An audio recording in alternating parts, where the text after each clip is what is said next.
Every single car type has its strength. If we talk about SUVs, better practicality.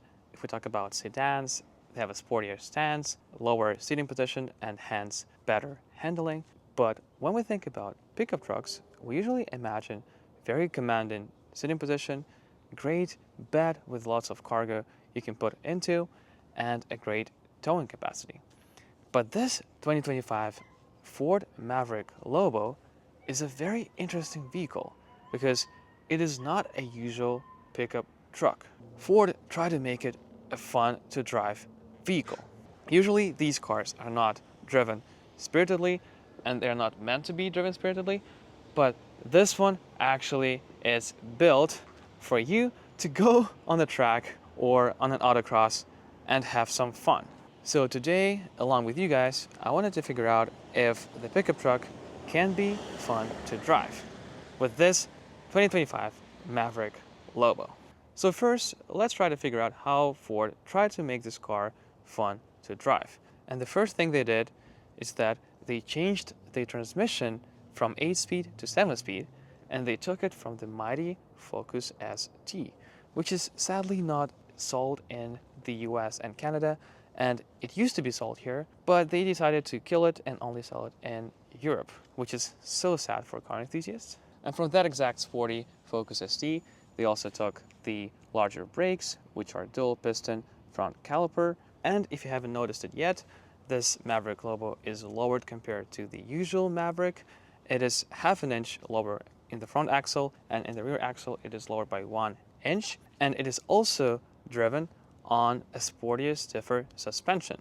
And of course, to make it more fun, it is also all-wheel drive, and it is actually a twin clutch rear drive unit that helps the right or the left wheel to gain traction if it's losing it in the middle of the corner. It gets the same 2.0 EcoBoost engine with 250 horsepower and 277 pound-feet of torque, and it is one of the biggest flaws of this car because if it could get the 2.3 liter EcoBoost engine from the Mustang, it would have been a much bigger and fun package with 300 horsepower instead of 250. But to get quicker to the main question, if the pickup truck can actually be fun to drive, let's jump inside and talk about the interior.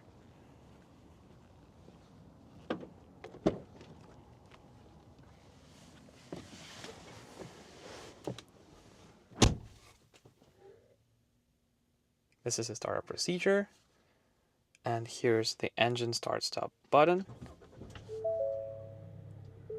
It gets a cool graphic, Ford built tough.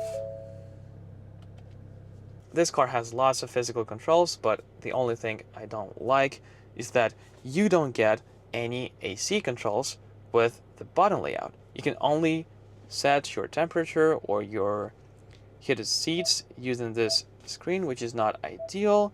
So that's why in every single of my reviews, I try to point out to the automakers that we need physical buttons. And when it comes to the luxurious feel about this cabin, it's not trimmed with lots of premium materials, but it feels alright.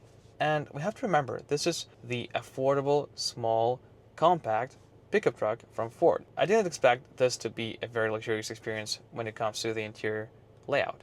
I feel like it feels comfortable enough, and since this car is also positioning itself as a sportier truck, I think it's quite acceptable. But with this, let's actually jump on the road and discuss if this car can actually make me to rethink my theory about pickup trucks and actually realize that pickup trucks can be fun. And the interesting part about driving this vehicle is that you don't feel like you're driving a pickup truck. And also because of this quick steering rack, the front end of this car is very agile. Like, I'll show you here. It doesn't feel like it takes a long time for the front of the car to react. It's quite counterintuitive that this car feels that sporty because it's a pickup truck. And usually these performance upgrades are found in a smaller and much lighter vehicles than this one. And I forgot to mention that we have these paddle shifters on the left and the right to go through the gears if we want by ourselves. You choose the M which stands for manual, and you get the manual control over the gears. So now I'm switching to second by myself, third. When you are in normal mode, it does react quite slowly after you click the paddle shifter, but if you use the sport mode, it is actually quite quick to go through the gears. To go through the different modes, you tap this button to go right and this button to go left. Let's go into the sport mode. This graphic actually looks pretty cool. And if we go to the Lobo mode, it actually shows a track, which is quite fun. So now we are in sport mode. So as you can see, when I switch the gears, the transmission reacts pretty quick. Even on downshift, let me go to fourth now.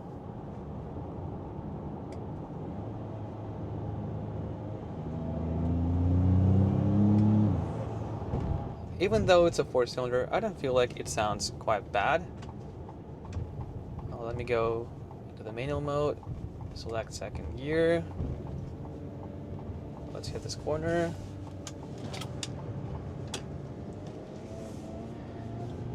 I'm surprised how eager is this car for this size. It's just so funny.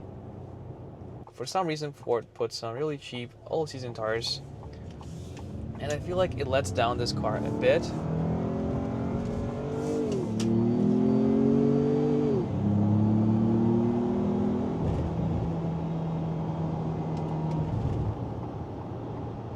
As you can see now, it is upshifting on its own when you hit the limiter.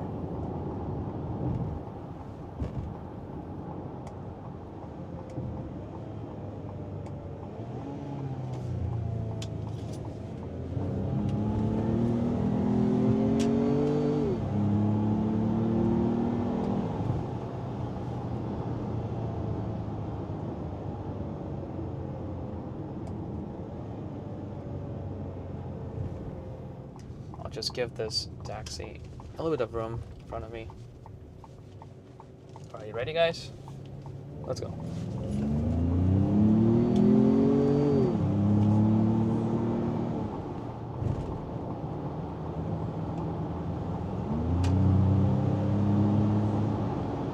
But yeah, as you can see, this car is quite fast.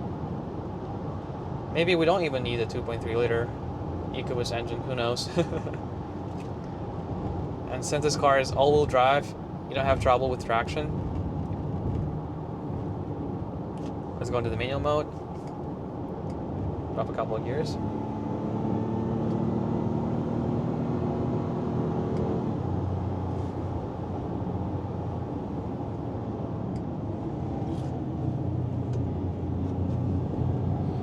You get some body roll in the corner, not excessive amount.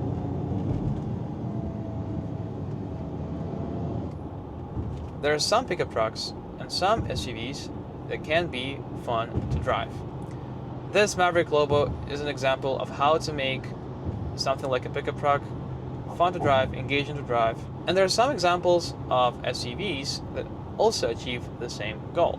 The Porsche Macan drives like a super hot hatch. It is very good when it comes to driving dynamics.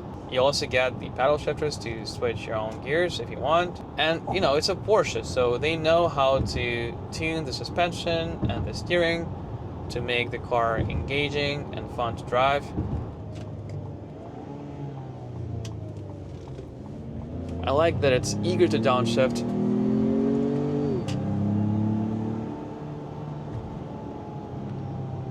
It's holding its gears. I'm telling you guys, you can make a car engaging and fun to drive.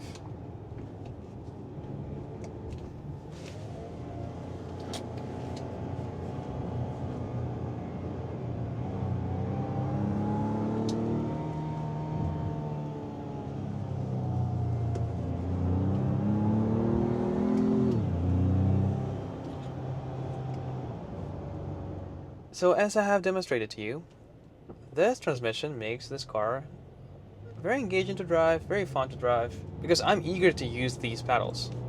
In the sport mode, they are reacting quite quickly, as you have noticed, even though it's not a dual clutch. The other reason why this car is quite fun to drive is due to the fact that it's engaging in the cornering as well. It doesn't feel like it has an immense amount of body roll. I wanted to show you this view of Vancouver and New West. It's so beautiful after the sunset. But as I was saying, the all-wheel drive torque vectoring system does a good job of making this car less understeery. When you push the throttle in the middle of the corner, it doesn't feel like everything you get is understeer. And that makes it fun. When you look at this car from the outside, it does feel like they did something interesting. It does feel like they had fun with it, and I feel like Ford has done a good job of making this car feel exciting when you look at it, when you are in it, and when you are driving it. And since this Maverick is also on the all-wheel drive platform, you can drive this car pretty much all year without any trouble as a daily driver. And this whole discussion begs a question. Is this car actually a viable alternative to some other enthusiast practical cars, like the Civic Si, GR Corolla, the Golf GTI, and cars of that sort?